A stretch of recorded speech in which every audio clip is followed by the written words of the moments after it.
They call New York the city that never sleeps. But for me, sleep has become a stranger. Most nights, I sit by the window of my small apartment, watching the rain trace lines down the glass, remembering a time when my life felt certain, when my son's laughter filled the house I once thought would be our forever home. My name is Elena Ramirez, and at 65, I've lived long enough to know that life doesn't always reward goodness. Once, in another life, they called me the Empress of Justice, a name whispered in courtrooms where truth battled deceit. But those days are long gone. I gave up the robe and gavel years ago, after betrayal ripped through my own life. What remained was my son, Carlos, my light, my reason to keep breathing. Carlos was everything I had ever prayed for. Strong-willed, kind-hearted, and full of dreams. He grew up watching me fight for justice, and when he became an architect, he built not just buildings, but hope. I still remember the day he showed me the small 2-story house he built with his own hands, white walls, oak floors, and sunlight spilling through wide windows. "This is for us, Mom," he said, handing me the keys with a grin that could melt any heart. I remember clutching those keys as tears blurred my vision. That home wasn't just bricks and beams, it was proof that the sacrifices I made weren't in vain. Then came Sophia. She entered his life like spring after a long winter, radiant, confident, with laughter that filled the quiet corners of our home. Carlos adored her, and for a while, I did too. She treated me kindly in the beginning, always polite, always smiling. When their daughter Mia was born, I felt my world become whole again. My mornings began with the scent of baby powder and giggles echoing down the hallway. For 10 years, we were a family that neighbors envied. Or so I thought, but fate, cruel as it often is, struck without mercy. One rainy night, the phone rang. It was Carlos's colleague, his voice trembling. "Mrs. Ramirez, there's been an accident at the site." My heart stopped. I don't remember the drive, only the cold air that bit through my coat as I ran through the hospital corridors. There he was, my son, pale and broken, his legs crushed beneath metal and debris. Machines hummed softly beside him, and I remember whispering, "I'm here, my boy. I'm not leaving." For weeks, I never did. I sat beside him, feeding him soup, holding his hand through sleepless nights. Sophia was there too, at first. She would bring flowers, kiss his forehead, promise that love could heal anything. I wanted to believe her. I needed to believe her, but love, I learned again, can wither faster than wounds heal. As months passed, her patience thinned. I saw it in the way she sighed when Carlos asked for help to stand. In the way her eyes avoided his as he struggled to smile through pain. One morning, as I cooked breakfast, Carlos asked softly, "Sophia, can you help me into the garden? I'd like some fresh air." Her answer still rings in my ears, "I have errands."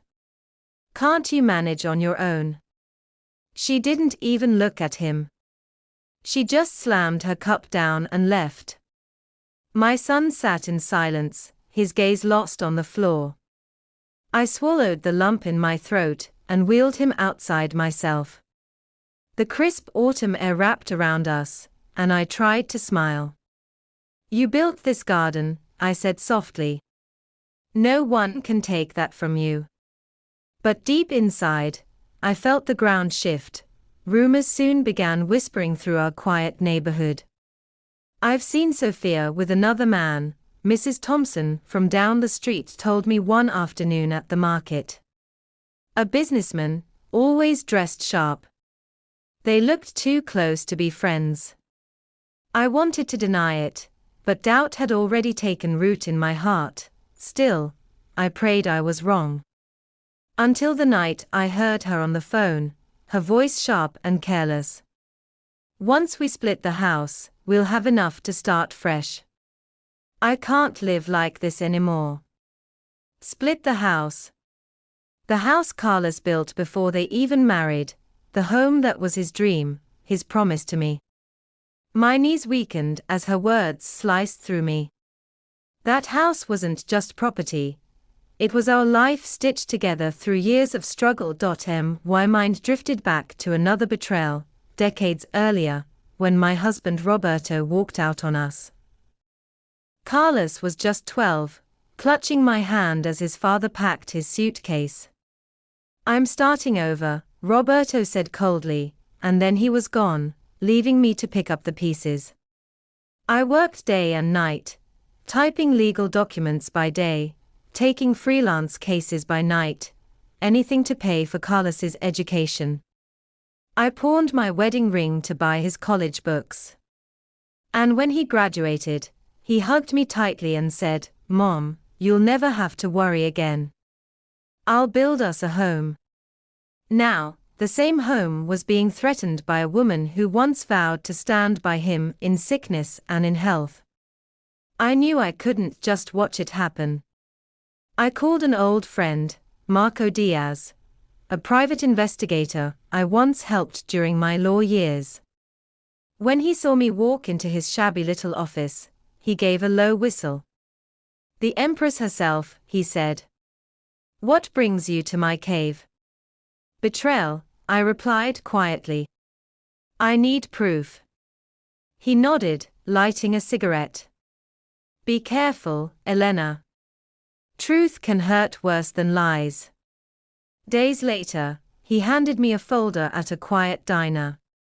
Inside were photographs, Sofia, dressed elegantly, smiling in the arms of Eduardo Gonzalez, a known property developer with a history of exploiting women for financial gain.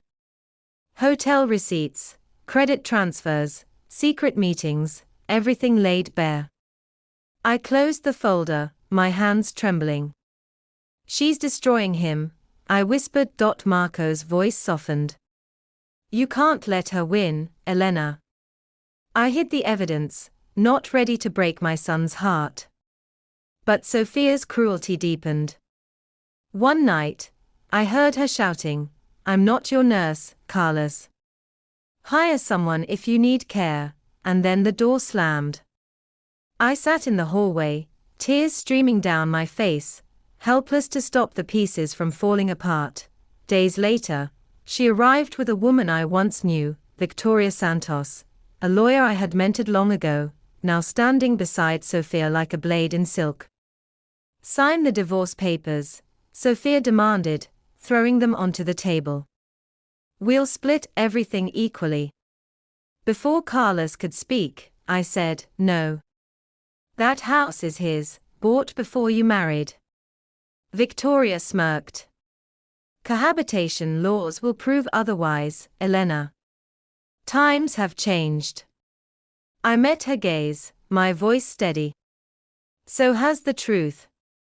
And I will not let deceit win again." Sofia's eyes flashed with anger. "I won't waste my life on an invalid," she spat, before storming out. That night, I found Mia crying in her room. "Mom says I have to tell the judge, I don't want to live with Dad," she sobbed. "But I love him. I love you." I held her close, feeling her small heart beat against mine. "You don't ever have to lie, sweetheart," I whispered. "Truth is our shield. Promise me you'll never forget that." "Promise," she said, wiping her tears. As I tucked her into bed, I looked out the window at the rain. My reflection stared back, older, wearier, but unbroken. I had lost once to betrayal. I wouldn't lose again. Tomorrow, the fight would begin, and this time, I would return to the battlefield not as a retired lawyer, but as a mother defending her child. The morning of the court hearing arrived like a storm disguised as sunlight. Harlow's County Courthouse stood proud and solemn, its brick walls catching the early rays of dawn as if bracing for what was to come.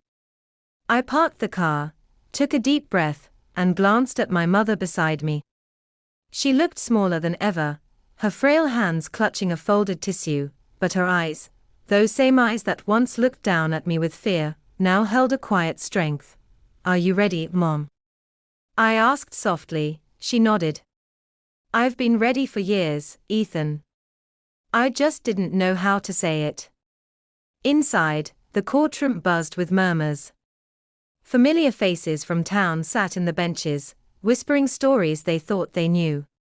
The sight made my stomach tighten. In small towns, gossip spreads faster than truth. But today wasn't about them. It was about my mother, about giving her the voice she'd been denied for so long. Marcus Hale, our attorney, greeted us at the table with a calm smile. "We have everything we need. Just stay composed." He turned to my mother. "You're the truth in this room, Elena. Don't let him take that from you again." When Victor entered, the air changed. He walked in like he still owned the world, dressed sharply, but with a hollow arrogance that didn't fit him anymore. His eyes met mine briefly, cold and hard, before sliding to my mother. "You really want to do this?" he muttered loud enough for us to hear. "After everything?" My mother didn't reply. She simply straightened her back, lifted her chin, and faced forward. That quiet defiance was louder than any shout. The hearing began. Marcus presented our evidence, photos of injuries, the medical reports Dr. Hayes had prepared, and statements from neighbors who had heard years of shouting and crashes through thin walls. Every detail felt like reopening an old wound, but each one brought light into the darkness my father had built around us. Victor's lawyer, Derek Voss, was as slippery as they came. He painted my mother as emotionally unstable, accused me of using police influence to fabricate evidence. At one point, he even implied my mother's injuries were self-inflicted for attention. The words made my blood boil. I gripped the table so tightly my knuckles turned white. But Marcus's calm voice anchored me. "We don't argue with shadows," he whispered. Then came the moment that broke and rebuilt me all at once, my mother's testimony. She stood, walked slowly to the stand, and swore the oath with trembling fingers. For a moment, she was silent. Then she began to speak. She didn't cry.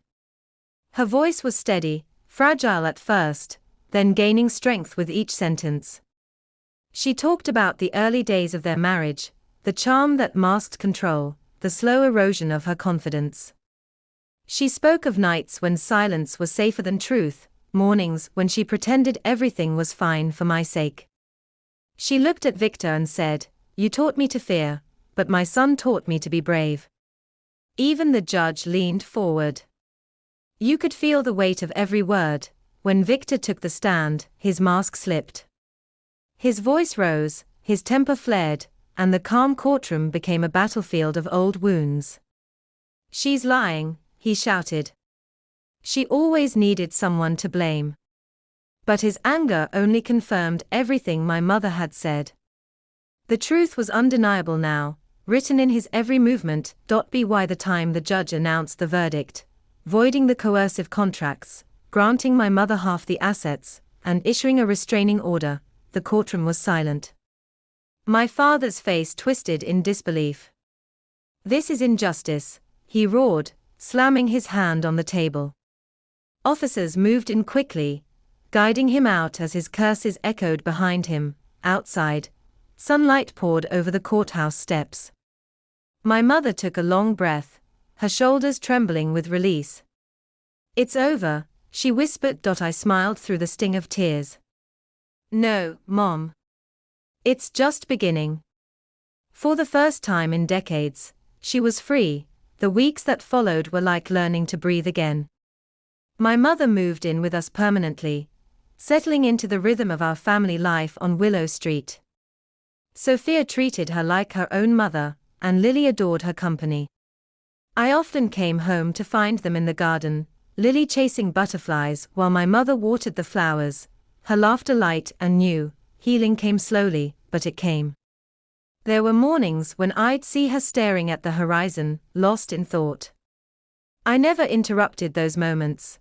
I knew she was making peace with the years she'd lost. Meanwhile, news about my father spread through Harlow. His reputation crumbled. Brooke, the woman he had left my mother for, disappeared from town not long after. Rumor had it she'd run off with another man, leaving Victor alone in the decaying house that had once been our home. I told myself I didn't care, but late at night, I found myself wondering how a man could destroy everything and still look at himself in the mirror. Months passed. I poured myself into my work, finding new meaning in every case that crossed my desk. Whenever I helped someone escape a situation that reminded me of my mother's, it felt personal.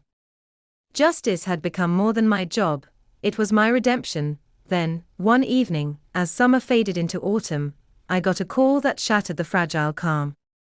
There had been an incident at a local apartment complex, a woman found lifeless, signs of violence, and a witness who had seen Victor nearby. My stomach sank. Brooke's name was mentioned, the world seemed to tilt.